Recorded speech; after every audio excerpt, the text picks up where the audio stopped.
আল্লাহ পাক বলছেন, হে নবী, আপনি যে বায়াত দিচ্ছেন, নবীজি একদিন সাহাবীদেরকে বায়াত দিচ্ছে, সুবহানাল্লাহ বলেন।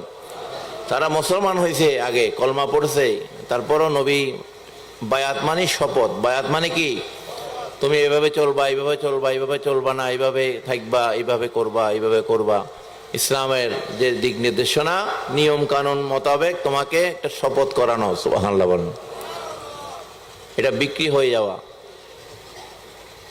তুমি যেন আর পথভ্রষ্ট না হও, ঠিক কিনা? এই যে আল্লাহ পাক বলছেন, নবী আপনি এই যে আপনার সাহাবীদের হাতে হাত দিয়ে বায়াত করাচ্ছেন, আমি আল্লাহর কুদরতি হাত, আমার হাত আপনার হাতের উপর আছে, সুবহানাল্লাহ। কোথায় আছে?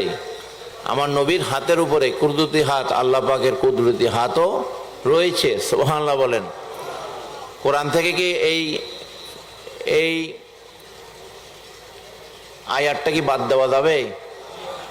হ্যাঁ, বাদ দেওয়ার কোনো সুযোগ আছে? সুযোগ নাই। এই জন্য এরা অন্ধ। এরা কি অন্ধরে হাতি দেখাইয়া লাভ আছে? লাভ নেই। এরা কোরআনকে বিক্রি করে।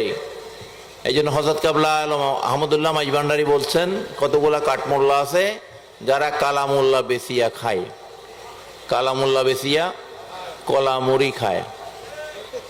কি খায়? কলা মোলা খায়। তো এরা অর্থ বোঝে না, খালি বিক্রি করে, ঠিক কিনা? তো এদের থেকে সাবধান। আমরা এই কিতাবগুলা রাখবো ইনশাল্লাহ।